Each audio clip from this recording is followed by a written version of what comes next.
Hello to all, welcome back to our YouTube channel. देखिए आज हम बात करने वाले हैं वोडाफोन आइडिया की। एक बड़ी न्यूज़ यहाँ पर आती हुई दिखाई दे रही है और क्या न्यूज़ है वो भी डिस्कस करेंगे। अगर आपके पास होल्डिंग है तो आपको क्या करना चाहिए, हम वो भी करना चाहिए, सेल कर देना चाहिए। अगर आप नई पोजीशन बनाना चाहते हैं तो हम पूरा डिस्कस करने वाले हैं। वीडियो बने रहिएगा, वीडियो को पूरा एंड तक देखिएगा। जैसे कि हम बात करने वाले वोडाफोन आइडिया की, अगर हम बात करें 15 दिसंबर की, तो आज आपको इसमें इसका प्राइस रेट होता हुआ दिखाई दिया, वो हमें 14 रुपये 90 पैसे के आसपास रेट होता हुआ दिखाई दिया। गिरावट की बात करें तो 2.30% की हमें गिरावट देखने को मिली। रुपीज़ में बात करें तो हमें ये 35 पैसे हमें ये डाउनफॉल में डाउन साइड हमें देखने को मिला है।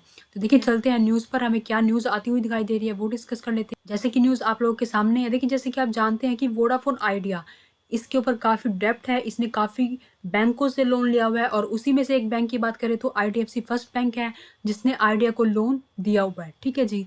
तो देखिए अब ये यहाँ पर न्यूज़ निकल कर आ रही है, जो आइडिया है, आइडिया ने जो IDFC फर्स्ट बैंक से लोन लिया हुआ है वो इसने एज ए डिवेंचर इसके लोन लिया हुआ है, एज ए डेप्ट है।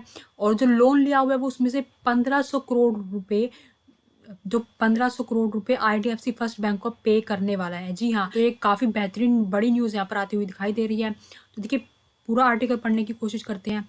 देखिए यहाँ पर यही आ रहा है कि जो आइडिया है वो पे करेगा 1500 करोड़ रुपए किसको, IDFC फर्स्ट बैंक को।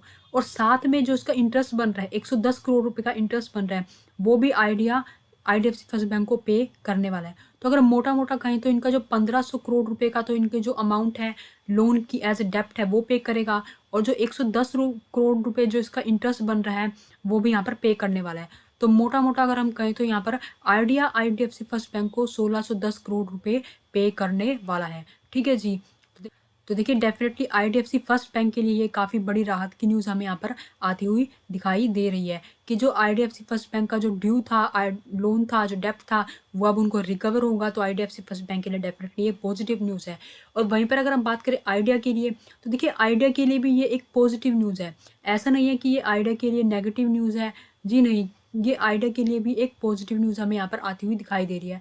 क्यों? जो भी इन्होंने IDFC फर्स्ट बैंक के लिए जो पे कर रहे हैं वो इनका क्या था, वो एक तरह से डेप्ट था, एक कंपनी के ऊपर लोन था।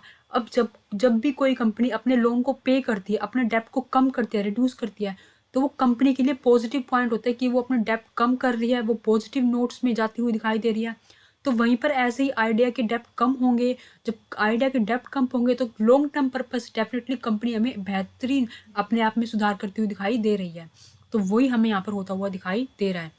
देखिए इस चीज़ का इम्पैक्ट आपको अभी ना देखने को मिले, बट अगर हम बात करें कंपनी की लॉन्ग टर्म पर्पस से, तो देखिए आपको ये दिख रहा है कि जो कंपनी कर्जे में चली गई थी वो धीरे धीरे आपको रिकवर होती हुई दिखाई दे रही है, और इसका इम्पैक्ट आपको चार्ट पर लॉन्ग टर्म पर्पस में देखने को मिलेगा। ठीक है जी। तो जब चलते हैं चार्ट पर, चार्ट पर डिस्कस करने की कोशिश करते हैं। देखिए जैसे आइडिया का चार्ट आप लोगों के सामने है। अगर हम पीछे कुछ जाकर बात करें तो देखिए यहाँ पर एक इसने ये सी पैटर्न बनता हुआ दिखाई दिया और हमें यहाँ पे एक अच्छा ब्रेकआउट भी होता हुआ दिखाई दिया। अगर हम बात करें ब्रेकआउट की, तो हमें जब ब्रेकआउट हुआ तो 12 रुपये 35 पैसे हमें इसका प्राइस देखने को मिला, और उसके बाद से हमें इसमें काफ़ी अच्छी जंप देखने को मिली। और जो इसने हाई बनाया था, उसने 10 दिसंबर को हाई बना दिया था, वो 16 रुपये 80 पैसे का बनाया।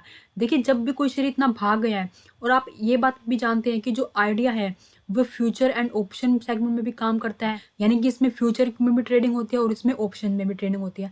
और जब कोई स्टॉक इतना भाग गया तो डेफिनेटली उसमें फ्यूचर एंड ऑप्शन सेगमेंट में काफ़ी अच्छी हमें ट्रेडिंग होती हुई दिखाई देती है। और हम यहीं पर बात करें, जब इतना जो स्टॉक भाग रहा था, जिसका MMCG है वो 98% से ज़्यादा हो गया था। ठीक है जी।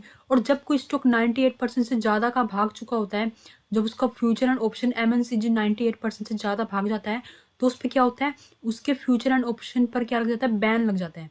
जी हाँ, और वही हमें यहाँ पर होता हुआ दिखाई दिया। अगर हम बात करें 13 दिसंबर की, तो 13 दिसंबर को यहाँ पर इसके फ्यूचर एंड ऑप्शन सेगमेंट में हमें इसे बैन लगता हुआ दिखाई दिया।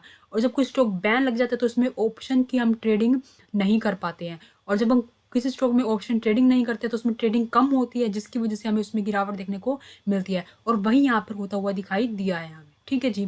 एक तो ये न्यूज़ हमें यहाँ पे आती हुई दिखाई दी। दूसरा, आप जानते हैं कि जब कुछ स्टॉक इतना भागते हैं तो उसमें करेक्शन देखने को हमें डेफिनेटली मिलती है। और वहीं पर अगर हम बात करें इंडेक्स की, तो इंडेक्स में भी आपको यहाँ पर गिरावट देखने को मिल रही है, जिसका इम्पैक्ट कहीं ना कहीं आपको आइडिया के शेयर में भी देखने को मिलेगा। ठीक है जी। और देखिए हम इंडिकेटर भी देख लेते हैं एक बार कि इंडिकेटर हमें क्या कह रहे हैं।